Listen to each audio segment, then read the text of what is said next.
What's going on, YouTube? It's Tuesday morning for us. Thank you for watching live or on demand. We appreciate it. Please subscribe to our channel because we have YouTube exclusive content, not only during draft prep season, but also during the actual season, the NFL season, fantasy football season. So we have live mock drafts every Tuesday night, for example. But then once the season starts, we're going to have live waiver wire shows on Tuesday, starter sit on Thursday, starter sit on Sunday morning, all of that right here, youtube.com/fantasyfootballtoday. With a host who hopefully can get through his sentence. All right, with that being said, let's get started right now on Fantasy Football Today. Welcome, everybody, to your Tuesday morning show, Fantasy Football Today. Adam, Jamie, and Heath. God, I have not spoken to Heath in a really long time, I feel. Hey, Heath. It's been like 10 days. Yeah. A lot of things have happened in those 10 days. Julio Jones is a Tampa Bay Buccaneer. So is Kyle Rudolph. How nice was it to not talk to me for 10 days? I missed you from time to time. I thought about on vacation calling into the podcast, like I used to call into radio shows, you know. First time, long time.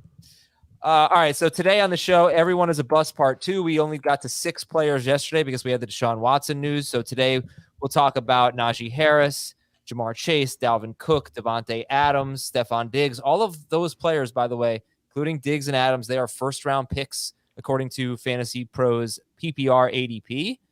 By the way, Aaron Jones is 20th right now in ADP in PPR on Fantasy Pros, which, true or false, Aaron Jones at 20 is great value in PPR? True. Amazing. Yeah. Speaking of amazing, here's a segment called Amazing Stat of the Day that requires no reaction or analysis. I just thought people would find it interesting. Are you ready? No analysis. In 2010, Michael Vick was the number 1 quarterback in 4-point per passing touchdown leagues in 12 games. Can you imagine somebody playing 12 games or maybe 13 games now with the schedule and being the number 1 quarterback in fantasy, missing 4 games? Isn't that crazy? Yeah. Okay. Well, there's your analysis. Okay. Anyway, let's get back on track here. I just was looking up quarterback stats, and that really struck me. It's really amazing that Michael Vick was number 1 in just 12 games. We just published this story on CBSSports.com. I noticed it this morning after my son woke me up at 5:30 in the morning.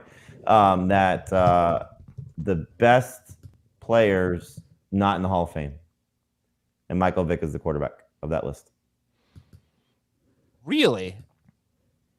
Oh boy. Best eligible, but not yet in. I'm assuming it's retired. Yeah, okay. I don't know, man. Looking back, I don't remember him really being that good. Here is this is from playmaker, but Ryan Diardo, who covers the NFL for us.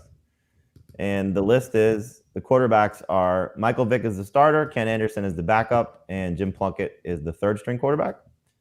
The running back is Bo Jackson, followed by Roger Craig and Ricky Williams.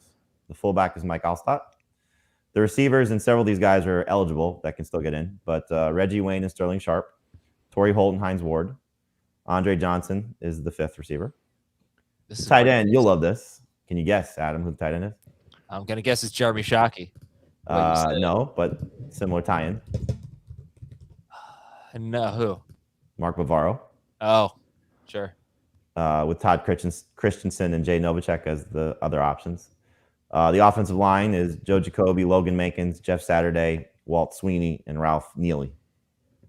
Well, the running backs, receivers, and tight ends, I think, are more exciting than the quarterbacks on that list. But that's very cool. Good stuff. Whoa. They're more exciting than the quarterback you just said finished first overall. I just don't really think that Michael Vick is not a Hall of Famer. The other guys, like Reggie Wayne, be surprisingly not a Hall of Famer. When you said he finished number 1 overall, I thought you meant he scored more fantasy points over the season. You meant he was number 1 on a per game basis? No, in 4-point per passing touchdown leagues, he scored 4-point per passing touchdown leagues. I'm sorry. Yeah. In 6-point, I think he was QB 4 or 5 or something. But in 4-point leagues, he scored the most fantasy points despite missing 4 games. I think that's pretty incredible. All right. Anyway, let's get to some fantasy relevant stuff here. Question of the day: if you draft Aaron Jones or Nick Chubb early, does that take you out of the sweepstakes for AJ Dillon and Kareem Hunt, or would you be okay drafting both running backs in the same backfield? Chubb and Jones are mid-round 2 picks. Dylan is going 66th overall. That's round 6. Kareem Hunt around later at 79th overall in a 12-team league. So if you draft the Packers or Browns running back in the second round, does that mean you shouldn't draft one in the other one in round 6 or 7? Heath? That's not, I don't feel that way. No. I don't ever end up with the combo. And I think it's because Dylan goes a little bit earlier than I want to take him, and Chubb goes a little bit earlier than I want to take him. But if I was able to get Aaron Jones in round 2 and Dylan was there in round 6, then I wouldn't have any problem with it. Jamie, what do you think? No, I'm fine with it also. The only thing I would not like to do, it's a little bit tougher with the Packers guys, is to make them make both guys my starting running backs. I'd like to have maybe one as an option as a flex. And so it's easier to do with the Browns, just because you get at least the round difference on it. I'm trying to find the draft where Will Brinson actually did that with the Packers guys. Oh yeah, and he took Aaron Rodgers too, or it's Lazard also.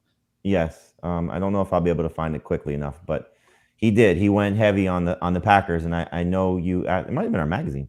No. I know you asked him, or maybe I asked him about that in the questionnaire. Let me see if I find it real quick. I think I can find it for you. Go ahead.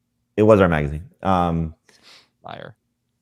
And he said he's perfectly fine with it. And if you think about it, if you get the type of production that you got at the end of the season for both guys, where Dylan was much more of a significant factor, it can work. And for the Browns, the beginning of the season last year, where Hunt was amazing and Chubb was still very good by his standards, it can work. But the only thing that you're doing until maybe one gets hurt is you're just limiting your options. So yeah, here's what Will did. This is his team. If you like this approach, his quarterback is Lamar Jackson and Aaron Rodgers. He has Aaron Jones, J.K. Dobbins, and A.J. Dillon as his top running backs, with Jamal Williams and Trey Sermon his bench options. So right now, Dillon is a flex. His receivers are Terry McLaurin, Allen Lazard, Devontae Smith, and he has Kelsey. So I'm assuming he went Kelsey and Jones, and then Dobbins and Lamar, maybe? I don't know. Yeah, this is 3 receiver PPR. This is 3 receiver half PPR. Okay. All right. Well, I thought it was an interesting question, because I tend to really like the values for Dylan and Hunt, and I want those guys. I know, Heath, you said Dylan goes a little too early for you at 66, but I know you do like Kareem Hunt quite a bit at 79.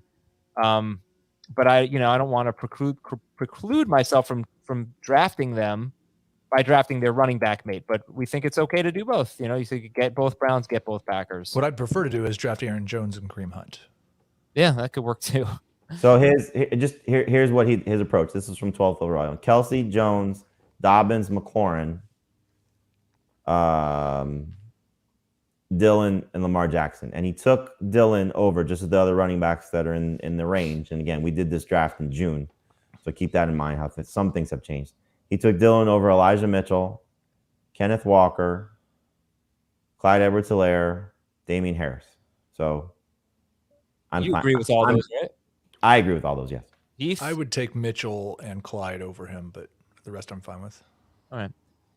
Yeah, I can get into the splits a little bit later. We can move on to a new topic, but the last 4 games of the season was after Aaron Jones came back from the injury, and both Dylan and Jones were must-start guys, absolute must-start guys. But for Dylan, a lot of it was touchdowns. For Jones, it was just, great workload, on pace for 1,400 total yards and 64 catches. Well, Dylan only scored 3 touchdowns down the stretch, right? Yeah, but that was in 4 games.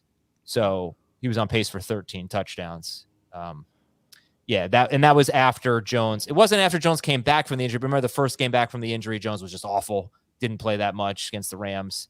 They seemed to get a little healthier, and they really split the carries very evenly in those last 4 games. 38 for Jones, 45 for Dylan. Then you throw in the playoff game, and it was even more.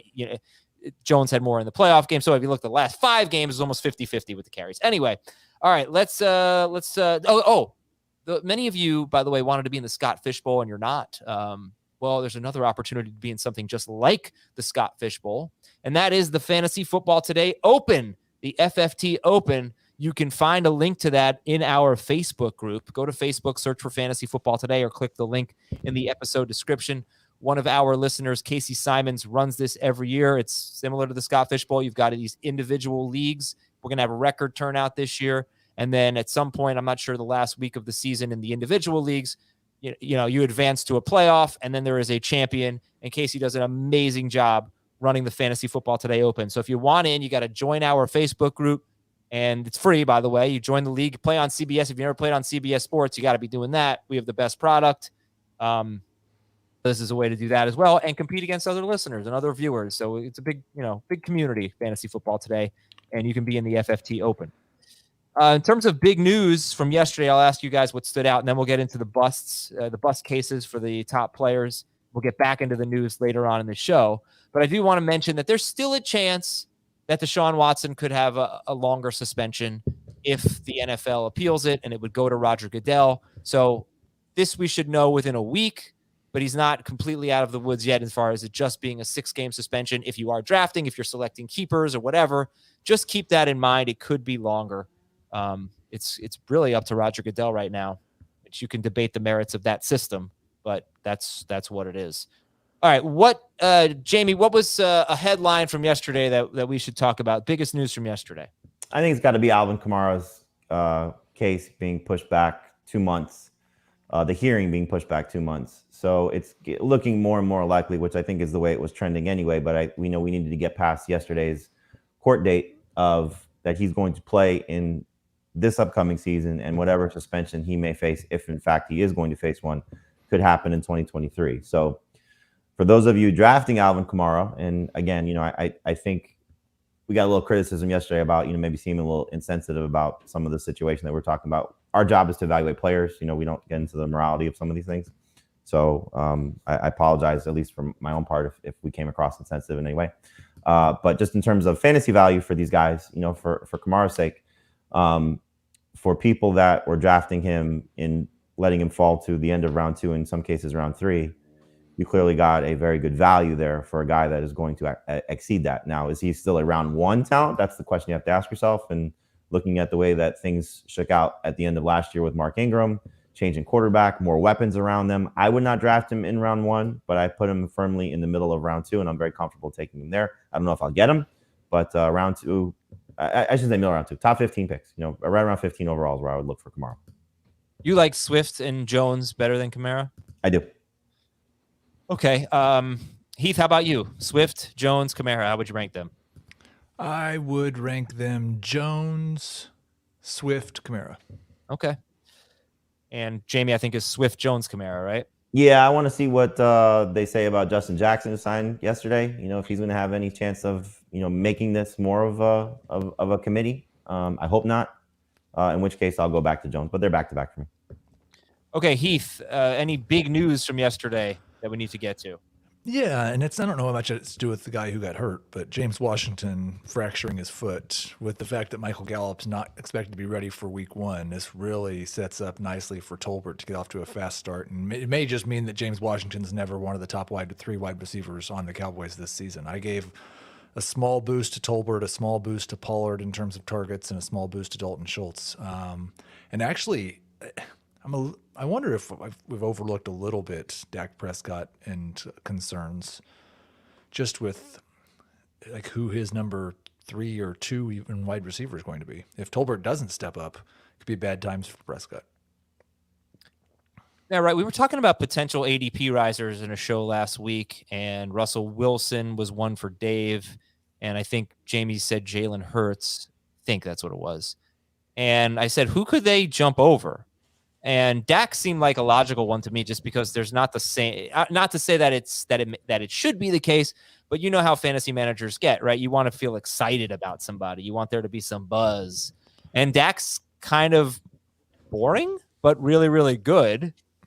But you know what I'm saying, Heath? He could be a guy that Russell Wilson and Jalen Hurts jump in ADP, and Dak, I think, is QB7. I'll check. I could see him ending up being QB9, QB10, something like that, just because there may not be the same level of enthusiasm for him, and people might start, looking at the negatives. Yeah, I already had Hurts ahead of Dak, and I've got Dak and Wilson back to back. I do think, you're right about the way that people viewed Dak, but I don't necessarily think that's fair. Like last year, he finished as QB7, and didn't run hardly at all. And everybody expects him to run more this year. And he was even better than that before last year. So I think Dak has just as much excitement or potential excitement and potential upside as the rest of these guys in this tier. But you're right about the way they're perceived. I'm kind of surprised that Hurts and Wilson aren't already ahead of him. So maybe things have changed over the last week, or maybe I just got the name wrong. But Hurts is now QB7 and Dak is QB8. Brady is QB9. I have it differently on Fantasy Pros. I don't know where you're looking. So I'm looking at the PPR ADP, and what's weird about Fantasy Pros is if you look at overall and then you just sort by quarterback, it does change. So in looking at overall ADP, which is what I'm looking at, Hurts is QB7, Dak is QB8, Brady is QB9, and Wilson's QB10. If you hit quarterback, Dak is 7, Hurts is 8, Brady is 9, Rodgers is 10. Is that what you're looking at? Yes. Wilson's 11. So I'm not quite sure what to go with. I've just been using overall, but let's just say they're close. I struggle. For me, I'm with Heath. Obviously, we both, I think, are in the Hurts camp. Burrow, Prescott, and Trey Lance, because I think if Trey Lance hits, he's better than both. Right now, I have him ranked behind both. And looking at Burrow and Dak, if the rushing numbers are similar, I mean, Heath just alluded to this.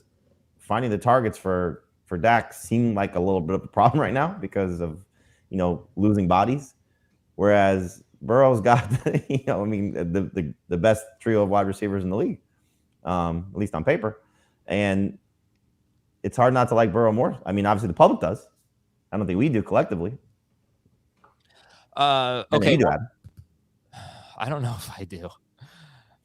Burrow versus Dak versus Brady is a tough one for me right now. Brady should be ahead of those guys. I mean, I don't know. Did you feel that way before the Julio Jones signing and before the Godwin? Brady ahead of Burrow and Dak? Yeah. Yes. Always. Oh yeah. Yeah, I had Brady up there with Hurts and Lamar. Yeah, I'm the low guy on Brady, and I still would take him over those guys. Like there's a tier drop after Brady. Well, ADP is the low guy on Brady compared to you, because you're still, if you're the low guy on Brady, you're still higher than ADP. Yep. Yes, I see. He's 9th. No, I'm serious. I'm not trying to. No, I agree with you. Yeah. Yeah. I got to ask you another question about Kamara. I'm sorry. I meant to ask. The hearing is September 30th now. Could always get pushed back again. But do you draft him thinking there's a chance that he could have a mid-season suspension, which we saw from Zeke, what was that, 3-4 years ago? Or do you really feel like it'll be next year, if anything? Everything I'm reading seems like it's going to be next year if he gets suspended. But certainly there is that chance. I think he would have to get convicted, though, for that to happen, if I'm not mistaken. No, because the NFL could just say you violated the code of conduct, right? I mean, that's the whole. Sean Watson was never convicted. I think Jamie's mostly right, except for one wild card that we just have no idea of knowing how possible it is. What if the video shows up? Right. Okay. Matthew Stafford's still limited, by the way, and feeling some pain in his elbow. When do you guys? They're not worried. The Rams say. When do you guys get worried about this situation? Closer to the season. I mean, this. They're starting to feel like not a Super Bowl hangover because they won. Typically, it's the hangovers for the losing team. But man, I mean, losing bodies. Yeah, not Van good. Jefferson out for a while. Might not be ready for week 1. I do not like it. It makes me really want to lean into Jefferson over Cup, but I'm not there yet. Van Jefferson over Cup. No. Oh, okay. All right. Everyone is a bust part 2. So we did 6 players yesterday. They were Jonathan Taylor, Christian McCaffrey, Austin Eckler, Cooper Kupp, Justin Jefferson, and Derrick Henry. So we'll pick it up. Fantasy ADP, Fantasy Pros ADP, and full PPR. Najee Harris is 7th. So we'll start with him. And Heath, you actually, I'm not going to say you think he's a bust, but you do think it is going a little early at 7. So make the bust case for Najee Harris. And the way this exercise works is I'm going to make somebody make a bust case for him, and then we're going to say if we actually believe it. This is not what we feel. This is just being negative for the sake of being negative, which is why you show up to listen to podcasts, right? All right, well, Najee Harris, Heath, the bust case. I actually did put Harris in my bust column, so this won't be that difficult for me. I don't know if anybody will agree with it, but no, I think the case for him as a bust is that this offense doesn't get better going from Ben Roethlisberger to Trubisky and or Kenny Pickett. But they do throw less, and a lower percentage of their passes go to running backs. And so Harris doesn't score more touchdowns than he did last year, has similar yardage numbers, but 20 fewer catches and fewer receiving yards. And he was only RB8 on a per game basis last year. So he doesn't have to be a whole lot worse than RB8 to be at least a bad value at the 7th pick overall. Jamie, you buy the bus case for Najee Harris, and how concerned are you? I buy the case, but I still buy the player. I think as we saw last year, and I know he's brought it up, but he's kind of, I think, talked out of both sides of his mouth, if I'm not mistaken, saying he would be welcome to more rest, but also is not concerned if he has 500 carries or 500 touches, whatever he said.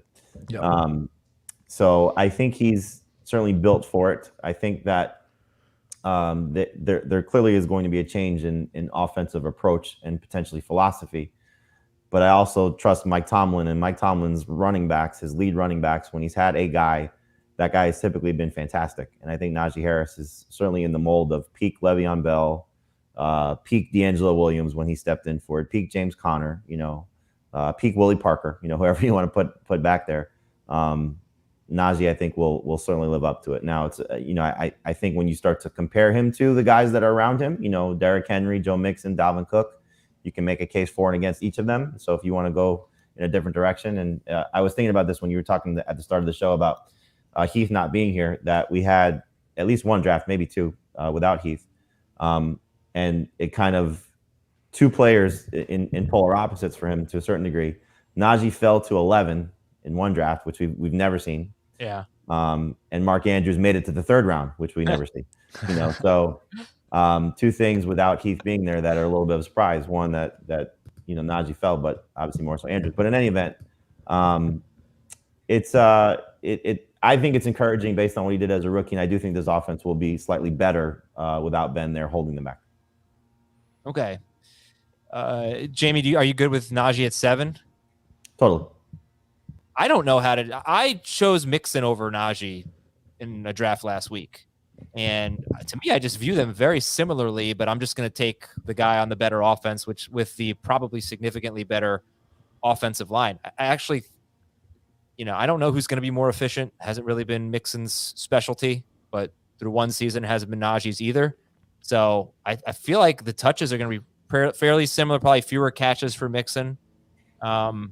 But yeah, I recently switched to Mixon over Harris just because it's a bet on the Bengals more over a bet on the Steelers. What do you guys go with? Obviously, Heath is going to go Mixon, right?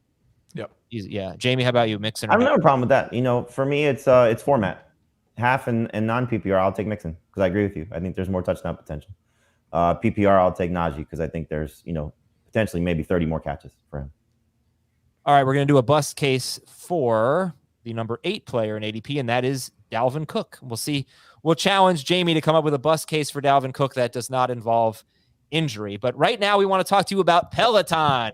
Everyone wants their workout to be fun, and Peloton makes it fun and enjoyable, and they have world-class instructors who are experts at motivating you, and you can easily fit Peloton workouts into your schedule, too. I know everybody's busy, so that's a big priority here. And how do I know all of this? Because Jamie Eisenberg is obsessed with Peloton. He's probably already done a Peloton exercise today. If he could podcast on Peloton, he would do that. So I'm going to let you, Jamie, talk to the listeners and the viewers about Peloton and why they need to sign up. So just a peek behind the curtain. So there's a camera in front of me. There's a bookcase behind me. I'm in the office in our house, which is also a multi-used room. And right over there is my Peloton bike. On the floors, 2 floor mats. My wife likes to do a lot of the yoga classes. She loves it. I love riding the Peloton whenever I can. I was right if I can certainly do it now. I try to do our mock drafts on there whenever I get a chance to. We actually have a desk on our Peloton that I like to use. But the instructors, as Adam mentioned, are amazing. Hannah Corbin, Jess King are 2 of my favorites. Alex Toussaint as well. I made sure to ask my wife because she's much more obsessed with it than I am. She loves Alex Toussaint, Emma Lovewell, and Andy Spear as well. The music is great. You get a chance just to zone out and listen to some, just awesome tunes as they choose for you. You could also make your own playlists. I love the scenic rides personally. Just get a chance to kind of zone out. But also for me, like I said, we have a desk on there, so I get a chance to work on it. But it's just a great workout. We actually use a lot of the different stuff on the app. Like I said, my wife does yoga, meditation. We actually use the meditation to put our kids to sleep at night. They love it. So it's just a well-rounded workout, well-rounded lifestyle change. I am a tried and true Peloton user. Could certainly use a little more, get some of the weight off, but it's a great workout and I love it. Yeah, we can handle the next 15, 20 minutes. We got you. Motivation that moves you anytime, anywhere. Try the Peloton bike or tread risk-free for 30 days. Learn more at onepeloton.com. That's 1peloton.com. New members only and terms apply. All right, Jamie, you said all these good things about Peloton. Now say some bad things about Dalvin Cook. He is 8th in ADP on Fantasy Pros. Make the bus case for Dalvin Cook. Well, assuming he stays healthy, age is a factor, as we've brought up. 27 or older don't finish in the top 6, so upside might be capped. He's talked about Alexander Mattison getting a bigger role, and if that's the case, this is a regime change. So maybe Kevin O'Connell doesn't want to run Dalvin Cook into the ground because they have playoff and Super Bowl aspirations, so they want to keep him healthier for the end of the season. A more aggressive approach throwing the ball, so the touchdowns don't come up, and we still see him stuck under 10, still with the chance to run the ball at a very high level, but not as involved in the passing game as they've said, because they're going to use more KJ Osborne and Irv Smith is there. So could have some empty carries for Dalvin Cook. I don't believe any of what I'm saying, but yes, that could be the case. Heath, do you see bust concerns for Cook? Do you believe anything of what Jamie said? Yeah, I think the thing maybe that would be the most concerning would be as if he shares just a little bit more rushing, and then the Rams running back target rate from the past 2 years becomes the Vikings running back target rate this year. They've been last or next to last each of the past 2 years. Like 12 to 13% of their passes have gone to running backs. So I don't think that's going to happen. They're talking about playing him at wide receiver. But if it does, that would cause him to bust. And do you care at all that he sort of struggled down the stretch? He's been so great in yards per carry, 4.5 yards per carry or more every season. But last year, fewer than 4 yards per carry in 5 of his last 7 games. And remember that game against the Steelers, 27 carries, 205 yards, 2 touchdowns. The Steelers were a joke at that point. They were a mess, and he really boosted his numbers. So I'm just wondering, did we start to see some slippage? He obviously has trouble staying healthy. Is anybody concerned that the arrow is pointing down for Dalvin Cook and he's not really the player that he once was? Only in Dynasty. I mean, look, it's not pointing up to the same degree. Right. It's probably leveling off. Yeah. So, are you going to get, I've said this a few times, this is probably his last great season, superstar season. And then I think I have to start to worry about it. But I think, this still a very good offensive line. I like the coaching staff. I still love the player, love the talent. And, hopefully it's, one last chance at leading the NFL in rushing, stays healthy, 15 plus touchdowns.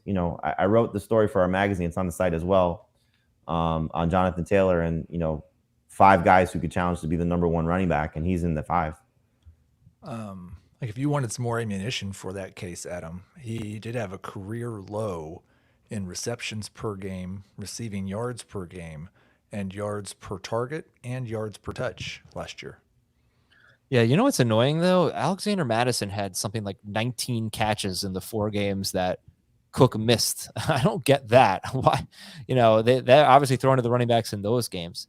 And then in terms of Madison, if you're someone who values this, Dalvin Cook seems to have, based on the previous regime anyway, not only a clear handcuff, but an incredible handcuff. And that might sway you. That's a personal thing. Sometimes people like getting the handcuff for another running back. But if you're saying, man, should I go Mixon or Cook? Well, obviously you have a much better handcuff option with Najee.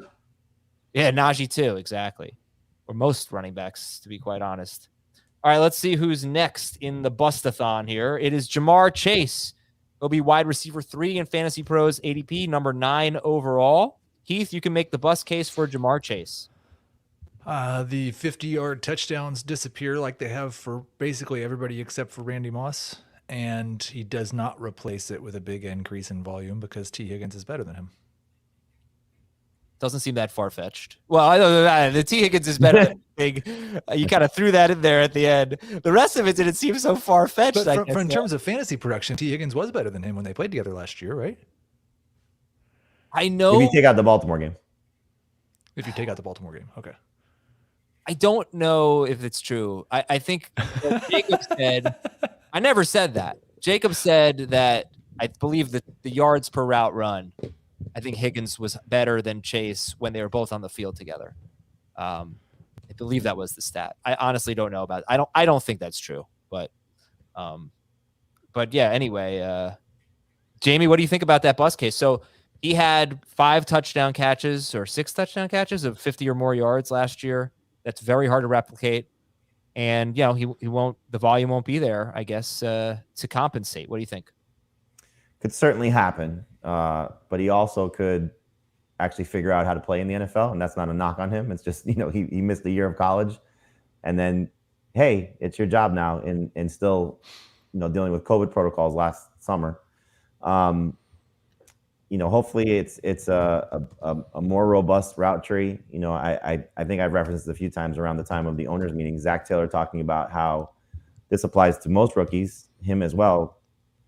Getting thrown into it, trying to find a place to live, learning the offense, getting, you know, used to your quarterback. You know, this is why I kind of gravitate toward third-year receivers a lot, is because they say it takes, you know, 2 years to finally grasp it. And imagine, you know, just his understanding of the league gets better. And so I like the friendly rivalry that he's got with his college teammate in Justin Jefferson about trying to best him again after having a better rookie season than he did. So it's going to be fun to see these guys go back and forth. I think the sky's the limit for Jamar Chase. So I do think the volume will be there for him. That's not a concern for me. I'm going to give you guys a stat on Jamar Chase and T. Higgins, who everybody has ranked in their top 16. Over the last 6 seasons, there have been 14 pairs of wide receivers who have finished top 16. Right? Both wide receivers on one team finished top 16. Of those 14 pairs, only 4 times did we have a top 5 finisher, and only twice did we have a wide receiver finish higher than wide receiver 4. And that was Jordy Nelson in 2016. I believe his running mate was Davante Adams that year as a top 16 guy. And Chris Godwin in 2019. They were both wide receiver 2 in PPR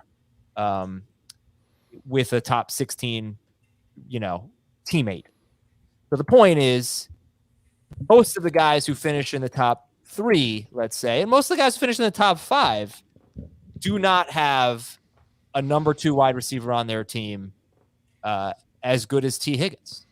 So that's pretty interesting. And maybe it doesn't matter and Jamar Chase bucks the trend, or maybe one of them suffers at the expense of the other. And you know what I mean? So I don't know. What do you make of that? It's a good case for him finishing 4th or 5th instead of 3rd, but that's not really. Or first, right? I mean, that's the thing is if you draft him in the first round, you at least want the possibility that he's going to finish first. The catches are very. How many catches do you have Jamar Chase projected for? Keith. I've got Jamar Chase projected. I'm almost there. 94. Yeah, that is a very, very low total for if he finishes number 1. You just don't see that. You don't see fewer than 100 I don't even know how to calibrate it now with 17 games, but 94 catches if he finishes wide receiver 1 would be very low for wide receiver. Well, and that's why, and this is like, I don't know if I've talked about this or not, but I have a massive difference between Kupp and Jefferson and Chase. Because of catches. In terms of fantasy points. Yeah, is it because of the catches? Yes. Right. In PPR, there's just about the same difference between Chase and Jefferson as there is Chase and McLaurin. Oh, I don't know. Yeah, I mean, look, I love Jamar Chase, but that does stand out, Jamie. The catches are lower. The projected catches lower than what you normally see from wide receiver 1. And then you've got the Higgins thing. And I know you guys don't have him ranked as wide receiver 1, but you'd at least like the possibility of him finishing there. What do you think, Jamie, the chances are, and we'll finish on this with Chase, how good are his chances of finishing as the number one wide receiver in fantasy? I mean, they're definitely high. I wouldn't rank him third if I didn't feel that way. And like I said, I think we'll see, I don't know if he'll significantly exceed Heath's projections or what the projections are, but I mean, maybe 105, maybe 110. I don't think he's going to be that much over that number in terms of receptions, barring a T. Higgins or Tyler Boyd injury. But I think also, when you start to look at the two guys in front of him, you made this case a lot, Adam, why Justin Jefferson hasn't been as good. You made this yesterday, when Thielen's been on the field. And so if Thielen's on the field the entire season, will Jefferson reach the heights that we have from? Is Allen Robinson better than anybody else Cooper Kupp has played with?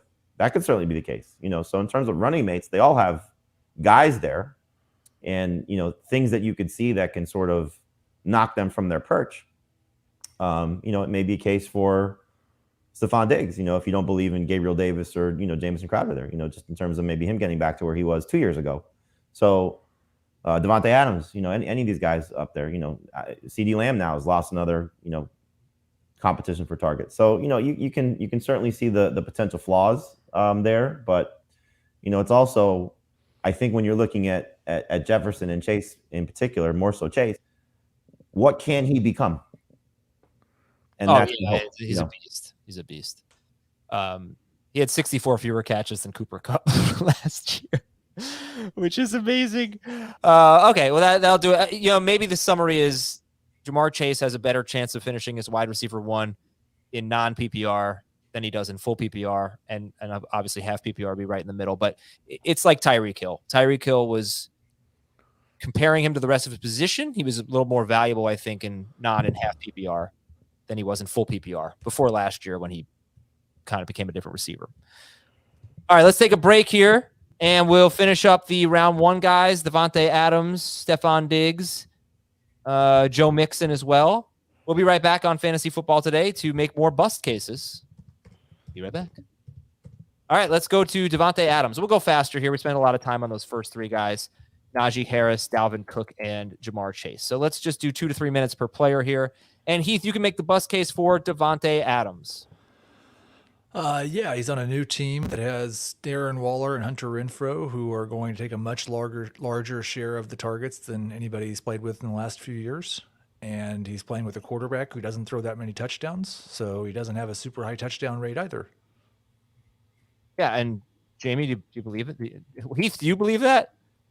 I think last I looked, I don't have Davante Adams in the first round, so I'd rather take him in the middle of the second. So I think he's being overdrafted. And Jamie? He is a second-round receiver for me, second-round player. I actually have CeeDee Lamb ahead of him, so he's not in my top 5. I have Stefon Diggs at him too. I've told you this a few times. 104, 86, and 59. That's the difference in targets between Davante Adams and the number 2 guy the last 3 seasons in Green Bay. I doubt it's that steep, and I doubt that he's going to be at the level that he has been. And that's saying how great he's been. I think he can still be in the range of 17.7 PPR points per game or 15.9 PPR points per game. And in those two numbers, in 2019, he was a top 10 guy. And in 2017, which was the 15.9, he was still a top 10 guy. So I don't think he's going to fall off. I don't think he's going to be a total bust. I just don't think he's going to finish in the top 3. And so that's why I'm not taking him in the first round. Okay. Let's go to Joe Mixon here. I'll tell you this, if we go back to the 2019 season, he had an ankle injury early. He struggled for the first half of the 2019 season. This is Joe Mixon. After the bye, he was much better. And so since week 10 of 2019, that is 30 games, Joe Mixon has averaged 19.6 carries per game, and he's been on pace for 45 catches per 17 games. So he has been a workhorse, and the numbers were like 18.3 carries per game, but a true workhorse, which is why I've been comparing him to Najee Harris and why I've had trouble deciding between the two. ADP has Harris at 7 and Mixon at 11. Jamie, make a bust case for Joe Mixon. I think really it's just a matter of, do the touchdowns come down and do the receptions not go up? And so if those two things happen, still should be a very good player. You mentioned that the offensive line is significantly upgraded. Joe Burrow should continue to improve. Receiving core is awesome.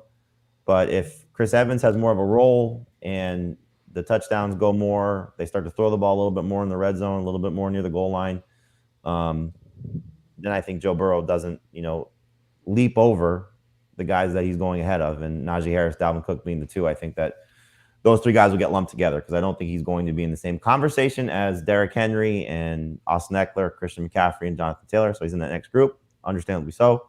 But if you're drafting him, you're drafting him to be better than those guys. And if those things don't happen, touchdowns and receptions in PPR, it's going to be tough. Heath, we should look back to 2020 with Joe Mixon.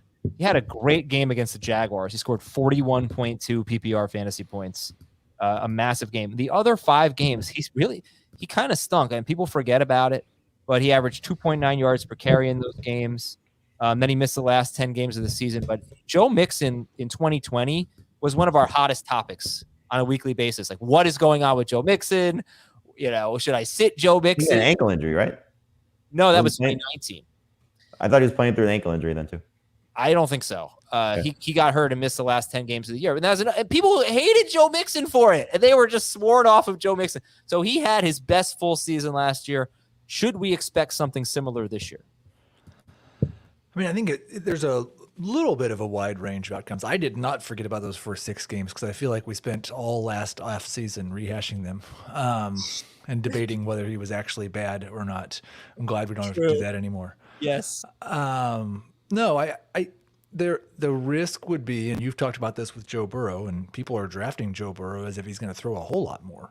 So I think the risk would be that they do throw a whole lot more and they keep playing other running backs on third down over Joe Mixon. But he's on a really good offense and he's probably going to get 20 touches a game. It's hard to make an argument against that guy that doesn't include an injury. Well, it's hard to make an argument against Stefon Diggs, except look at the production, especially in the playoffs. Josh Allen threw for 637 yards and 5 touchdowns in the playoffs, and Stefon Diggs had 67 of those yards. So about 10%, a little more than 10%. But yeah, he had a somewhat disappointing season. And Stefon Diggs, he a ton of targets 2 straight years. Heath, what's the bust case against Stefon Diggs, who was going 12th in Fantasy Pros PPR ADP? Yeah, I mean, I think it's that 2020 is the clear outlier in his career. And you should expect an 11 or 1,200 yard receiver who scores 6 to 10 touchdowns and not the 1,500 yard guy we got in 2020. Gabriel Davis is obviously the next coming. Great wide receiver who's going in round 4 or 5 now. So he's going to take targets away from Diggs. No, I don't really believe it. I think Diggs is fine. Yeah, but the 1,200 yards, I think that was really shocking to me. 164 targets and only 1,225 yards. Jamie, is that what you expect? You expect a 1,200-yard receiver, or what did he have? I'll check the year before. 1,535. I think you just kind of go somewhere in between, and live with that. I would anticipate probably a little bit of a target reduction, just because they have a pass catching running back that they're going to use. They have a second tight end I think they're going to use. They have multiple options that they didn't have last season, whether it's Crowder or Gabriel Davis or maybe Khalil Shakir, somebody that will just do, something as the third guy where Emmanuel Sanders really didn't last season and Gabriel Davis didn't trust. And so, between Knox and Howard and every option that they have there, maybe we see him go from 165 on average the last 2 years to closer to 150. So, not a steep decline, but enough of a decline that, maybe he is closer to 110 catches as opposed to 127 or, slightly better than the 103. But, again, if you're taking the average of 2 seasons with Josh Allen, that's an elite level player. And that's the kind of guy I think you want to target in the first round. You're okay with him 12th overall? I am, yes. Okay. Keith? Yeah, I'd rather him around 2. I mean, the 13th? 15th, 6th. I think I've got him 18, actually. Oh, okay. Don, I'm just going to give you the next 6 guys in ADP. And they are DeAndre Swift, Travis Kelce, Nick Chubb, Deebo Samuel, and CeeDee Lamb. And Alvin Kamara, sorry. DeAndre Swift, Travis Kelce, Nick Chubb, Deebo Samuel, CeeDee Lamb, Alvin Kamara. Heath, who's got the most bust potential in that group of 6? Assuming we're not considering injury, I will say CeeDee Lamb. Just on the off chance that even with Michael Gallup not quite ready for the start of the year, they just don't feature a guy at a 27% target share, which might be what CeeDee Lamb needs to be worthy of a second-round pick. Jamie, how about you? Give me the biggest bust potential in that group. Swift, Kelsey, Nick Chubb, Deebo Samuel, CeeDee Lamb, Alvin Kamara. Non-injury for me, it's Deebo. Just looking at his potential decline in rushing attempts and rushing production, losing some targets to Brandon Ayuk and George Kittle, certainly as we saw down the stretch last season. Trey Lance not being as competent as a passer in some cases as Jimmy Garoppolo, at least in terms of how the ball is delivered to Deebo Samuel. And so very similar to Davante Adams, as I said, still being a very good player, just not living up to that ADP. Yeah, and I don't think anybody has any CBS person, CBSer, has Nick Chubb 15th overall in full PPR. I think that's too rich for your blood there, right? Yes. Yes.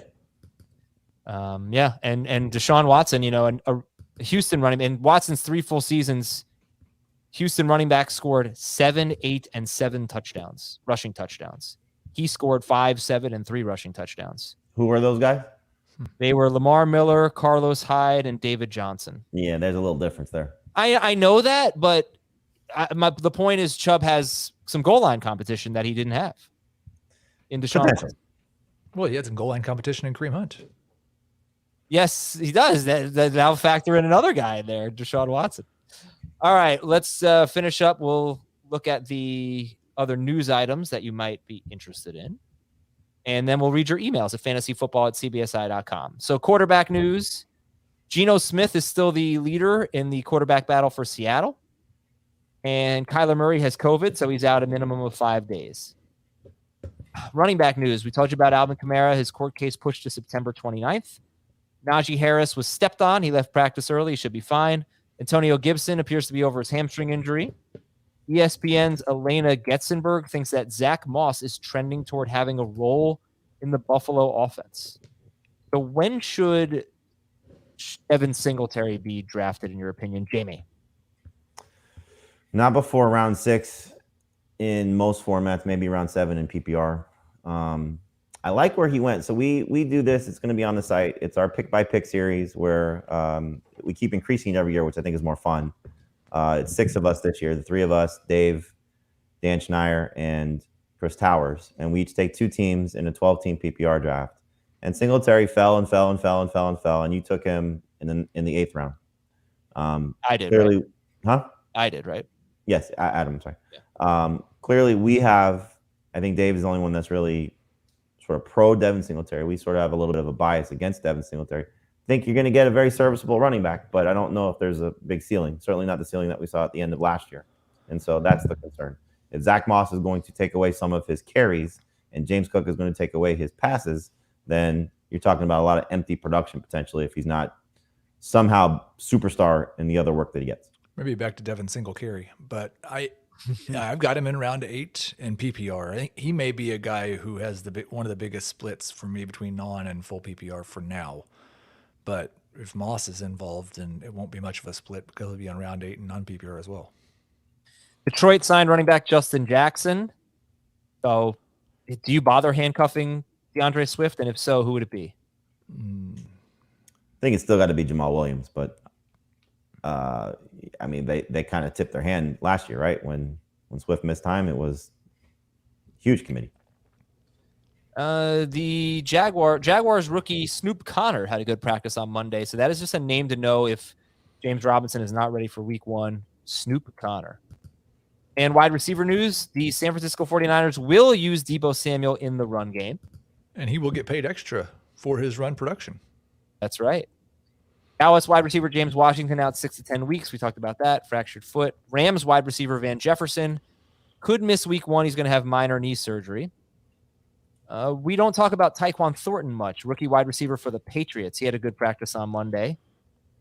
You guys, is he on your radar at all, Tyquan Thornton? Let me tie it into the next news item, which is that According to Pro Football Network, Will Fuller is getting some nibbles, but more likely to sign with a team later in the preseason. Which makes a lot of sense. You don't want to risk Will Fuller during practice. Would you rather draft Tyquan Thornton or Will Fuller? Obviously, we're getting deep here. Will Fuller. The Patriots receiving core is very interesting. It's not very exciting. Someone will emerge from there that, I think that you'll say, why didn't I spend a late round pick on this guy? I think right now, if you're prioritizing them, Parker's had a strong start to camp. Clearly his resume is the best. Jacoby Myers is always going to be undervalued, but you have the touchdown concerns there with him. Kendrick Bourne, when you look at advanced metrics for the Patriots, everybody gets excited about him. But again, you're getting excited about him. And then Tyquan Thornton, so when you factor in the tight ends and how they're going to run the ball, it just feels like it's going to be a very icky situation throughout the course of the season. 1 week, one guy will do something. You'll say, why didn't I start him? You'll go pick him up. And then the next week, it'll be the next guy, so you're asking Mac Jones to, hopefully feature one of these guys. Parker would be the one I would gamble on the most. And two other wide receiver notes. Atlanta wide receiver Bryan Edwards does not have a long-term injury, according to head coach Arthur Smith. And Denver wide receiver KJ Hamler is off the PUP list. In week 3 last year, Hamler tore his ACL and dislocated his hip, so it's great to see him back. Bryan Edwards, I just saw a tweet earlier in the show that he landed on his shoulder, apparently, and he's back at practice this morning with a yellow jersey on. And some defensive news. Seattle safety Jamal Adams has a broken finger, but he will probably have, if he has surgery, it will be after the season. Carolina cornerback J.C. Horn is off the PUP list. And Giants rookie safety Dane Belton broke his collarbone. Still has a chance to be back for week 1, but safety is not a strength of the New York Giants, and they did not need that injury. I do want to bring up one more thing here that Dave is tweeting about, and it is the Rams running backs. Sean McVay was asked about improving the run game's efficiency and specifically about Cam Akers on Sirius by Alex Marvez. McVay barely mentioned Akers, and when he did, he lumped in Darrell Henderson with him. McVay also lumped Akers and Henderson together when answering a random question yesterday about players John Wolford has to work with. Point is, he's lately not mentioning one without the other. Feels like he sees them as a duo. That is Dave interpreting Sean McVay's comments about the running backs. And I thought it was interesting because like last week or the week before, I got a little more excited about Akers because I'd kind of forgotten they had 14 games last year where either Henderson or Sony Michel had 16 plus touches. Like there was not very much committee work happening. There rarely is with them, Right. I know they had Todd Gurley for a while, but we'll see how this plays out. I wish I remembered the reports from last year, what they were saying about Sony Michel. But Michel was kind of a late addition, wasn't he? After the Akers He was late addition. Right.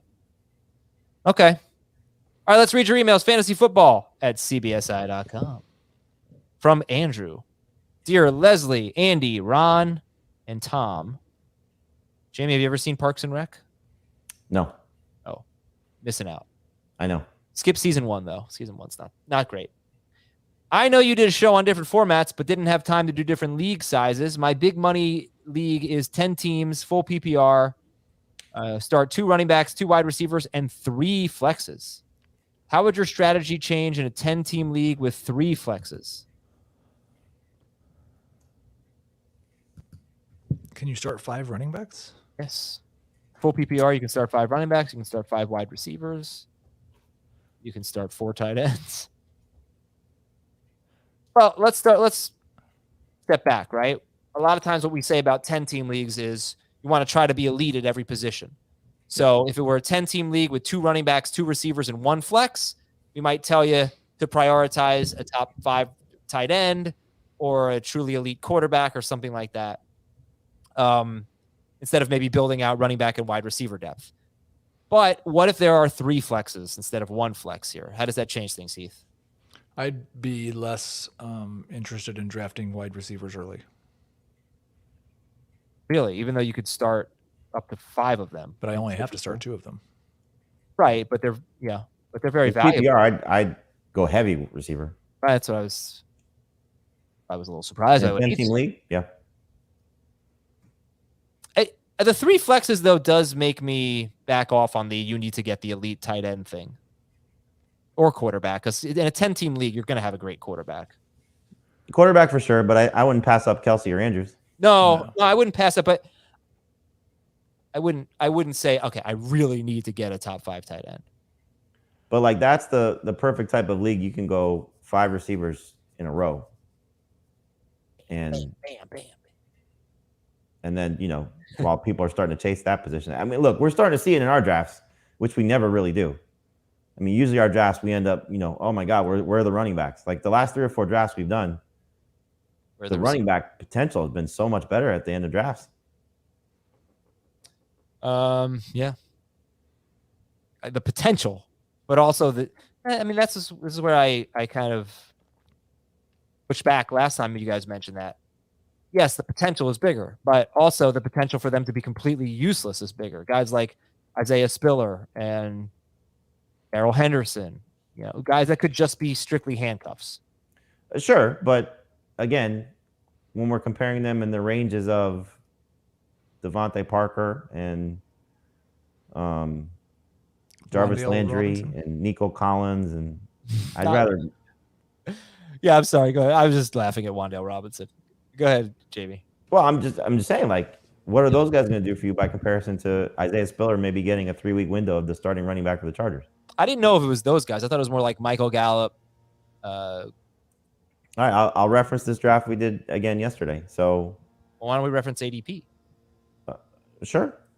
Okay, so we're looking at what, the Spiller range? No, I think Spiller's way too late, though, still in ADP. No, he's going 110th. Chris Olave, Isaiah Spiller, Garrett Wilson, Kadarius Toney, James Robinson, Russell Gage, James Cook, Mike Gesicki, Alan Lazard. Yeah, I mean, this is still an area where I think the wide receivers are better. Agreed. Now, if we go a little later. But I think we're also taking a handful of those wide receivers significantly sooner. Yes. But like Russell Gage, we're not that excited about him anymore, are we? Heath, you don't get to talk about that. You were on vacation. I was just going to say, Chris Godwin's not on the pup. Julio Jones is on the Bucks. All right, let's do another email. Todd Bowles says he's uncoverable. From Trevor. Dear Justin, JC, Joey, and Lance. Heath, you know them, right? Justin, JC, Joey, and Lance? Yeah. Do you think that is In Sync or Backstreet Boys or 98 Degrees? I thought it was New Kids on the Block. It's In Sync, right? Yeah, it's In Sync. All right, 12-team Superflex PPR league with 2 flex spots. In addition to the Superflex, I can keep one of the following. Justin Fields in the 8th, Mike Williams in the 11th, or Elijah Mitchell in the 18th round. And he's keeping Mark Andrews and Trey Lance. You said Superflex? And he is the first, yes, and he is the first overall pick, so he could take Allen, Taylor, or McCaffrey. So he's already got Trey Lance and Mark Andrews. He's got the first overall pick. Now he needs to decide between Fields in the 8th, Mike Williams in the 11th, or Elijah Mitchell in the 18th round. Fields.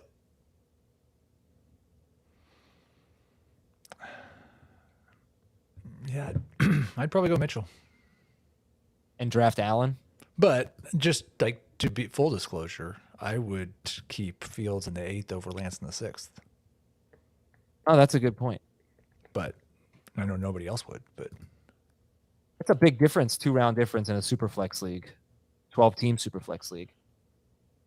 All right, this is from James Doyle from the Woodlands, Texas.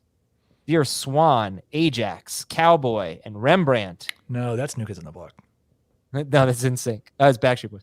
I've noticed there's not much discussion about dynasty leagues. Are there any plans to include more dynasty talk in the future? I feel like we've talked about dynasty more this year than we ever have. What the It's hell? just we get to this point in the season, it's hard to have those conversations to the same level. Yeah. I think we try to weave it into our analysis, though. Adam should just start a new dynasty podcast. I don't know what the Warriors are, but that would be Swan, Ajax, Cowboy, and Rembrandt. Yeah, I'm sorry we don't talk as much dynasty now. We will try to do it. I say we that do have a dynasty landing page with updated tiers, rankings, top 150, trade charts, mock drafts, mailbags, all that stuff. Yeah. At CBSSports.com, fantasy football page, top right-hand corner.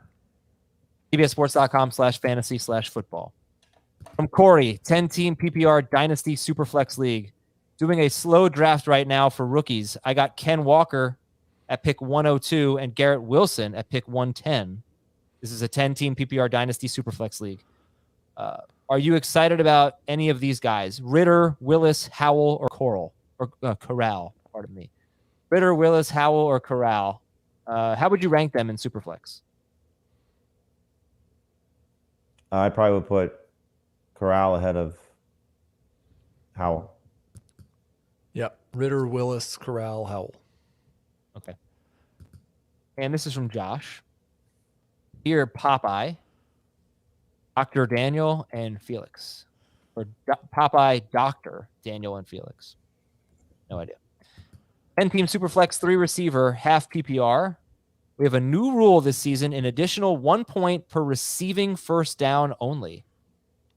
What do you think about that? How would that impact your draft? Point per first down, but only receiving first downs. I read something because the Scott Fishbowl had the half point per receiving first down and rushing first down. And I think the easiest way to look at it is just give everyone a 5% bonus on their receiving yards. But do you basically shy away from any running backs who are not involved in the passing game? More so, yes. Sucks for them. But it's only a half PPR league, so this is moving it probably past PPR, but not that much. All right. All right, thank you all for the questions and for watching and listening. Apparently, Warriors is a good movie that I need to watch. The Warriors. Sure, why not? Got plenty of time now. All right, for Jamie and Heath, I'm Adam. We got a live stream tonight, 8 p.m. Eastern. Join us. We have a draft board and everything. Join us for our live mock draft on YouTube, youtube.com/fantasyfootball today. We'll see you at 8 p.m. Bye, everybody. Bye.